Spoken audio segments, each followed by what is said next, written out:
Assalamualaikum and a very good day to you. Welcome to this video presentation. My name is Amal Nasiba. This presentation will be to sum up the review of an article about vertical gardens and their performance as active air cooling units for buildings.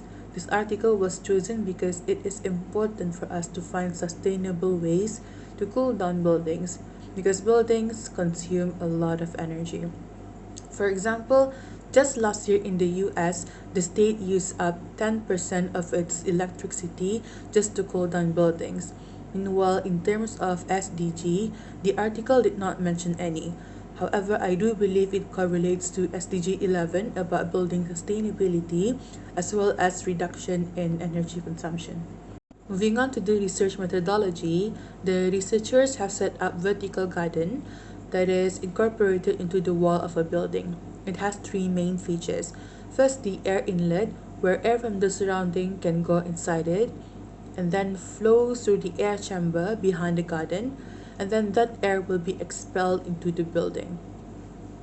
So the researchers take measurements of the air temperature and the humidity at the three main points, and then made comparisons from the data. The findings show that the garden can cool air by an average of 14.3 degrees Celsius, and the researchers also discovered that there is a pre-cooling effect, meaning that the air at the inlet is a little bit cooler than the surrounding air. In addition, they also found out that the vertical garden functions best in hot and dry weather. So all of this indicate that the vertical garden, has a promising potential as air cooling unit for buildings. Next up is the impression. The article did leave a strong impression as it is based on a strong foundation.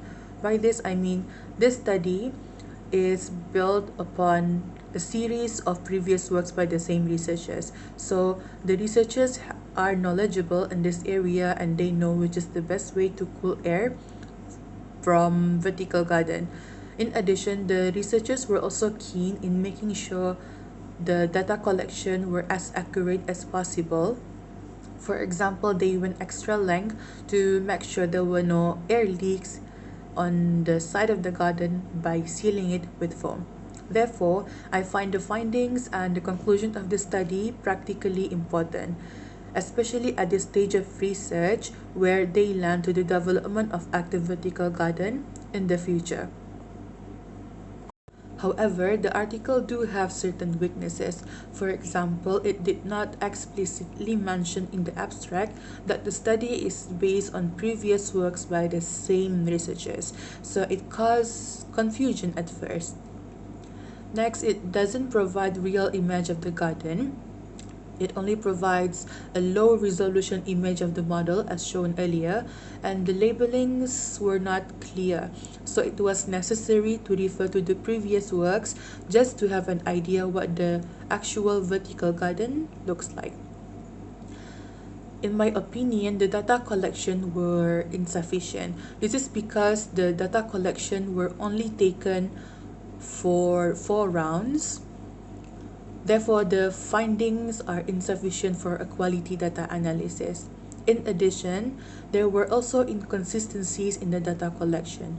For example, the researchers did not have a fixed time frame or time of the day to take the measurement. Therefore, this might arise speculation as to the accuracy of the calculation. So to conclude, this presentation has been about vertical garden and its performance as active air cooling unit. So the article did prove the vertical garden can cool the air and it does show a promising potential as air cooling unit.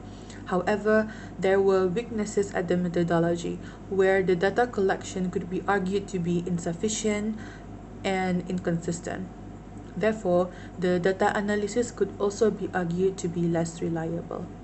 In my opinion, it would be better if the researchers extended the measurement round and took more data and also have a set time frame and time of the day to collect the measurements. That is all from me. Thank you for listening.